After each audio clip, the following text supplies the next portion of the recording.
1861 के भारतीय परिषद अधिनियम के तहत जो केंद्रीय और प्रांतों में विधान परिषद का गठन किया गया था, उसके तहत एक जो गलतियां या जो कमियां रह गई थी उसको सुधारने के लिए 1919 के भारत सरकार अधिनियम के तहत उसमें कुछ विस्तार और सुधार किया गया था।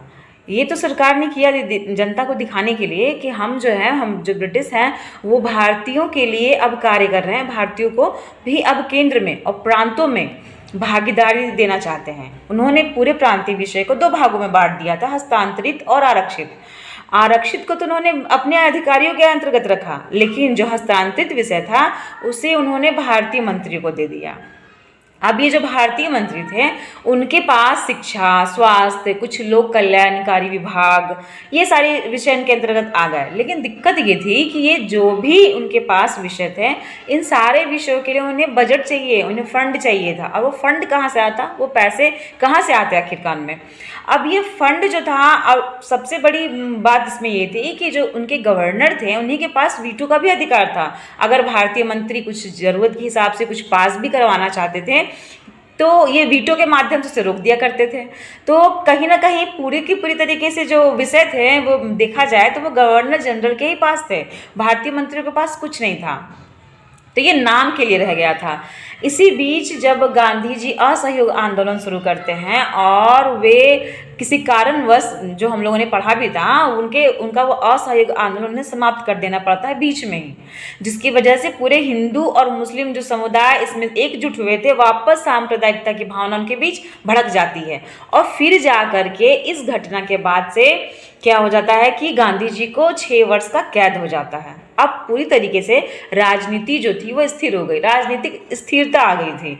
इस चीज़ को लेकर के भारत के जो क्रांतिकारी थे, आंदोलनकारी थे, वे सब चिंतित हो गए कि अब अगर इसी तरीके से परिस्थितियाँ रहेगी तो आखिर हम जिस उद्देश्य की वजह से एकजुट हुए हैं वो क्या होगा, उसका क्या होगा। तो उन लोगों ने मिलकर के एक नया कार्यक्रम किया, एक नया संगठन बनाया और स्वराज्य पार्टी की स्थापना की।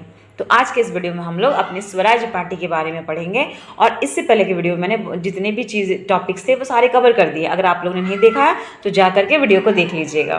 तो चलिए आज का हम लोग अपना क्लास स्टार्ट करते हैं। स्वराज्य पार्टी के बारे में जानते हैं कि किस प्रकार से जो भी कमियां 1919 के समय में रह गई थी, स्वराज्य पार्टी के व्यक्तियों ने, इसके अंतर्गत जो लोग जुड़े थे, उन्होंने कैसे ब्रिटिश अधिकारियों को उनके ही क्षेत्र के, उनके ही कार्यक्रम के अंतर्गत उनको नाक को चने चबवा दिए। उनका यह प्रयास जो था बहुत ही लाजवाब रहा है, क्योंकि जिस समय इसमें जो CR दास थे और जो मोतीलाल नेहरू थे, उन्होंने इतना अच्छा कार्य किया है कि मजबूर होकर के अंग्रेज अधिकारियों को, गवर्नर जनरलों को अपने वीटो के माध्यम से बजट तक पास करना पड़ा। और जिस चीज़ को पूरी जनता नहीं जान पाई थी उस चीज़ को भी इन्होंने पूरी जनता तक पहुंचाया। उनका उद्देश्य ही यही था स्वराज्य पार्टी की स्थापना का कि हम जो जनता जागरूक नहीं है, जो बातें जनता नहीं जानती है, उन तक ये बातें पहुंचाए कि असल में जो ब्रिटिश अधिकारी हैं उनका चेहरा कुछ और है, उन्होंने ऊपर से एक दूसरा मुखौटा पहन रखा है। बस इस मुखौटे को उतारने के लिए उन्होंने कार्य किया था और उनका ये कार्य सफल भी रहा। उन्होंने बहुत ही ज़्यादा मात्रा में सीटें जीती थी।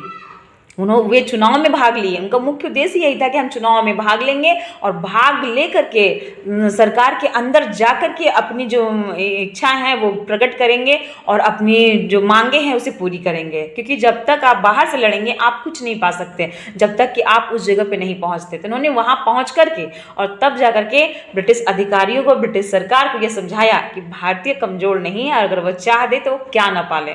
चलिए हम लोग आज का अपना क्लास स्टार्ट करते हैं।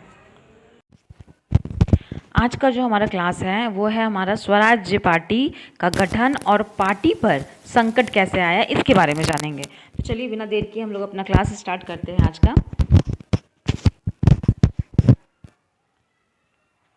तो जो ये स्वराज्य पार्टी का गठन हुआ था, इस समय में भारतीय शासन अधिनियम द्वारा केंद्रीय और प्रांतीय विधानमंडल जो 1919 ईस्वी में इसका स्थापना तो 1861 ईस्वी में हो चुका था, परंतु भारत शासन अधिनियम के तहत इसमें सुधार किया गया। इसमें जो सुधार किया गया, इसका जो विस्तार किया गया, ये दोनों ही चीज़ें हुई थी इसमें ना गांधी जी उस समय क्या होता है कि गांधी जी जो थे वो 1919 ईस्वी में ये चीज़ तो आता है, पर गांधी ना 1920 ईस्वी में चुनाव होता है जिसमें गांधी जी कांग्रेस को ये मना कर देते हैं कि आप जो है इस चुनाव में भाग नहीं लेंगे।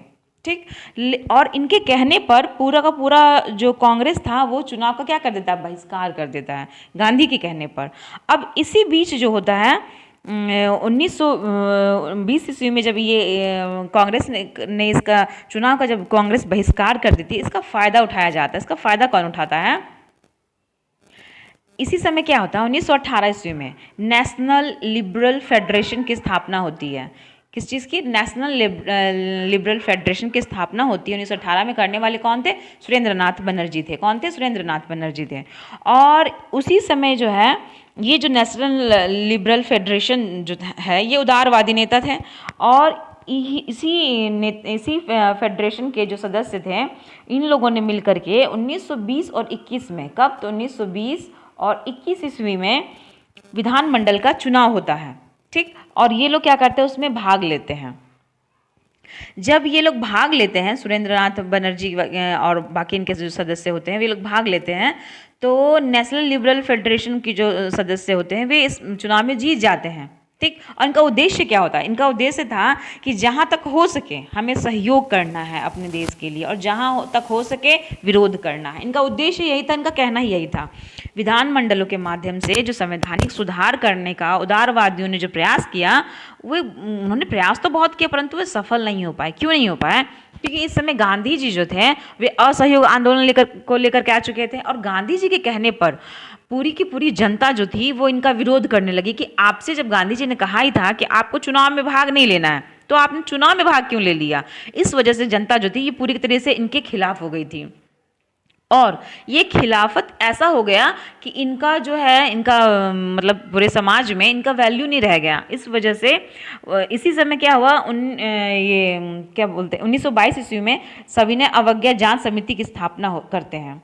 ये इनके जो सदस्य रहते हैं वे पंडित मोतीलाल नेहरू थे, डॉक्टर अंसारी थे, चक्रवर्ती राज गोपालाचारी थे, विट्ठल भाई पटेल थे, कस्तूरी रंगन थे। इस समिति के जो अध्यक्ष थे वे हकीम अजमल खां थे। इस समिति के अध्यक्ष कौन थे? हकीम अजमल खां थे। और अगर इसका प्रतिवेदन देने की बात की जाए तो इसके प्रतिवेदन देने वाले पंडित मोतीलाल नेहरू जी थे। उन्होंने इसका प्रतिवेदन तैयार किया था। अब जब नेशनल लिबरल फेडरेशन जो था वो चुनाव में रहते हुए भी वो दोबारा जब चुनाव होता है तो ये पूरी तरीके से हार जाते हैं। ठीक है, इन्हें उतनी सीटें नहीं मिल पाती है।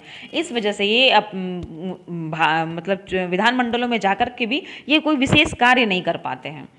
1922 ईस्वी में गया में कांग्रेस का अधिवेशन होता है 1922 ईस्वी में, और इसी में CR दास मोतीलाल नेहरू जो है वो कांग्रेस से त्याग पत्र दे देते हैं। इसका असली कारण क्या था? इन दोनों ने त्याग पत्र क्यों दिया था कांग्रेस से? तो होता यह है कि जिस समय गांधी जी असहयोग आंदोलन की समाप्ति की वजह से असहयोग आंदोलन की समाप्ति हो जाती है और गांधी जी गिरफ्तार भी हो जाते हैं।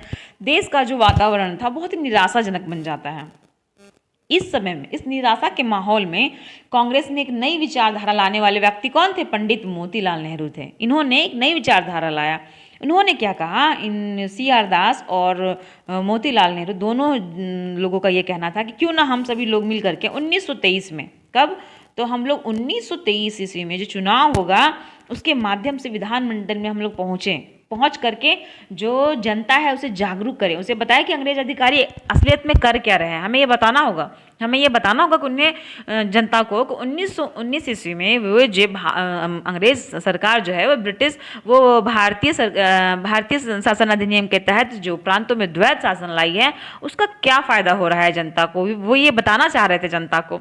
इस वजह से ये लोग जो थे वे चुनाव में आना चाहते थे, पर इनका ये जो विचार था ये कहीं ना कहीं कांग्रेस को नहीं भाया। 19 दिसंबर 1922 में कांग्रेस अधिवेशन जब होता है तो उसमें परिवर्तनवादी नेता कहलाते हैं ये जो मोतीलाल नेहरू थे और जो CR दास थे, ये दोनों परिवर्तनवादी नेता थे। और जो चक्रवर्ती राज गोपालाचारी थे, डॉक्टर राजेंद्र प्रसाद, वल्लभ भाई पटेल, ये सब कट्टर गांधीवादी नेता थे। इन्हें अपरिवर्तनवादी माना जाता था। इन्होंने परिवर्तनवादियों के विचारों को अस्वीकार कर दिया। इन्होंने ये जितने भी अपरिवर्तनवादी विचारधारा के व्यक्ति थे, जितने भी विचारक थे और जितने भी क्रांतिकारी थे, इन्होंने इन इन लोगों के जो विचार था, इन लोगों के विचारों को अस्वीकार कर दिया, यानी कि इस योजना को, विधानमंडल में जो पहुंचने की योजना थी, उसको 1922 के कांग्रेस का जो गया में अधिवेशन होता है उसमें इन लोगों ने क्या किया, इन लोगों ने अस्वीकार कर दिया, इन परिवर्तनवादी नेताओं ने अस्वीकार कर दिया। इस वजह से ये जो परिवर्तनवादी विचार के जो नेता थे, वे गांधी जी के ये जो गांधी जी के इनके जो रचनात्मक कार्य थे, जैसे चरखा काटना हो गया, अस्पृश्यता हो गया, इसका निवारण, शराब का त्याग करना, ये सब कार्यों को ये समर्थन करते थे। ये जो नेता हैं, ये परिवर्तनवादी नेता, ये सब गांधी जी के इन कार्यों का समर्थन करते थे। लेकिन फिर भी जो अपरिवर्तनवादी नेता थे, इन्होंने इनका अस्वीकार कर दिया, इनके इस विचार को, कि क्यों ना 1923 के चुनाव में हम लोग भाग लें।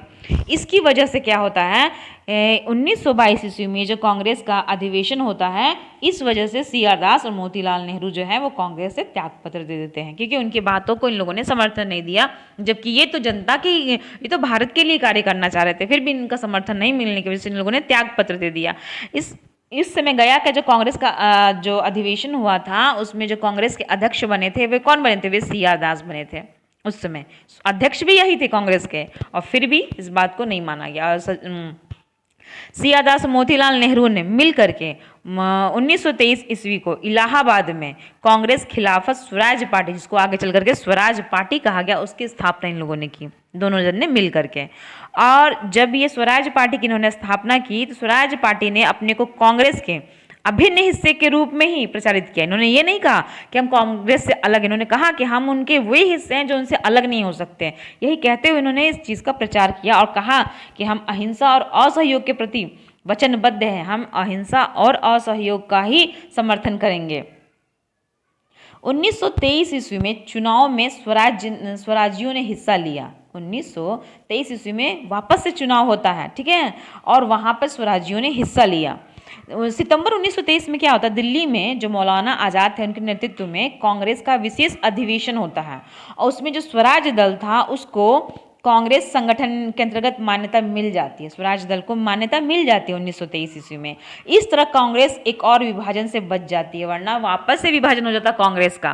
पर कहीं ना कहीं कांग्रेस इस बात को समझ जाती है कि अगर हमने इसका समर्थन नहीं किया इनका, तो वापस से कांग्रेस में मतभेद हो जाएगा। और क्योंकि मौलाना आज़ाद इनके समर्थन में आ गए थे, इस वजह से इन्हें ये लगा। दिसंबर 1923 ईस्वी को काकीनाडा में कांग्रेस का वार्षिक अधिवेशन होता है। उसमें कांग्रेस कार्यकर्ताओं को चुनाव लड़ने और मतदान करने की अनुमति मिल जाती है दिसंबर में, कि आप ठीक है, आप लोग चुनाव लड़िए और मतदान भी करिए, इस चीज़ की उन्हें अनुमति मिल जाती है। तो इस वजह से जो स्वराज वाले व्यक्ति, जो स्वराज के नारा लगा रहे थे, वे सारे नेतागण, वे सारे आंदोलनकारी वापस से 1923 ईस्वी में जो विधानमंडल का चुनाव होता है, उसमें ये लोग क्या करते हैं, हिस्सा लेते हैं। और अपने घोषणा पत्र में ये प्रतिज्ञा भी करते हैं, ये जो केंद्रीय विधानसभा या प्रांतीय परिषद के द्वारा जो सरकार का काम काज है, उसको हम लोग बाधित करेंगे। हम सरकार के काम को लोगों तक पहुंचाएंगे, उसमें बाधा डालेंगे और डाल करके अपनी नीतियों का पालन करेंगे। हम अब हमेशा अविरल अवरोध करते रहेंगे, ये बात ये लोग कहते हैं। जो स्वराजीय थे, वे स्वराजी कौन कौन थे, मदन मोहन मालवीय थे, MR जयकर थे, विट्ठल भाई पटेल जैसे नेता थे। ये सभी राष्ट्रवादी थे, ये राष्ट्रवाद को समर्थन करते थे। इसी समय जो चुनाव होता है नवंबर में, कब, तो नवंबर में जो चुनाव होता है 1923 ईस्वी में, उसमें चुनावों में स्वराजी जो थे वे हिस्सा लेते हैं और अच्छा प्रदर्शन करते हैं। केंद्रीय विधानमंडल का जो 101 सीट था, उसमें कांग्रेस ने 42 सीटों पर कब्जा कर लिया, इतना इनको सीट मिली थी।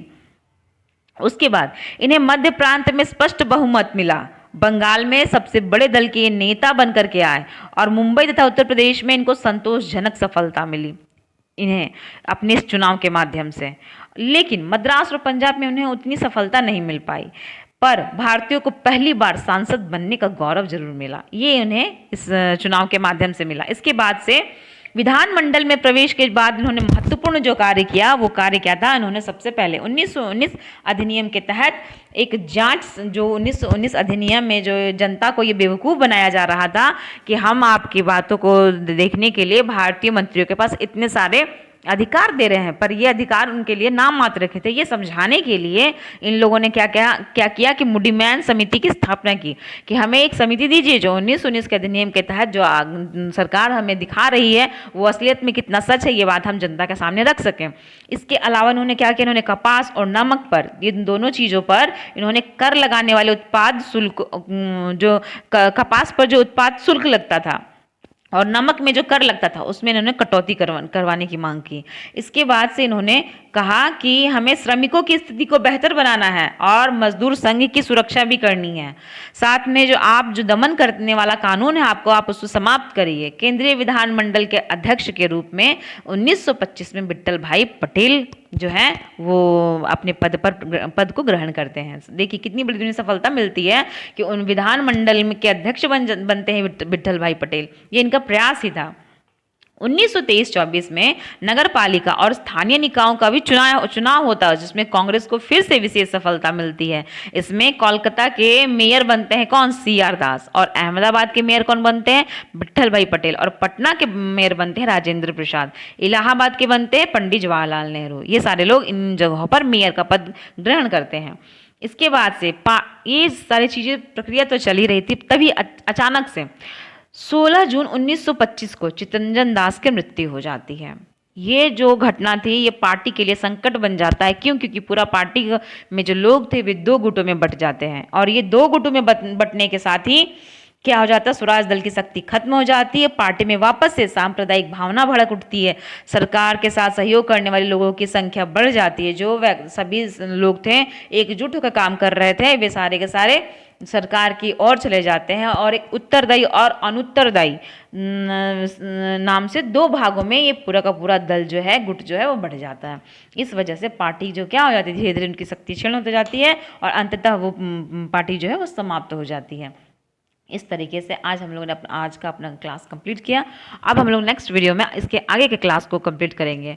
और हाँ, मैं आप लोग को बार बार ये कह रही हूँ कि सारे के सारे चीज़ों को आप नोट डाउन करिए, क्योंकि ये सभी चीज़ें आप अगर इस पूरे की पूरी वीडियो को देख लेते हैं जा कर के मॉडर्न हिस्ट्री का, अगर आप शुरुआत से वीडियो देखते हैं तो इतना मैं आपको बता सकती हूँ कि अगर आपको ना मॉडर्न हिस्ट्री रटने की ज़रूरत नहीं पड़ेगी। एकदम आपके दिमाग में ये चीज़ें कॉन्सेप्ट के रूप में ऐसी छप जाएंगी ना कि आप जो भी एग्ज़ाम देंगे, चाहे जैसे भी क्वेश्चन को घुमा के पूछा जाए, आप बहुत ही आराम से जवाब दे देंगे।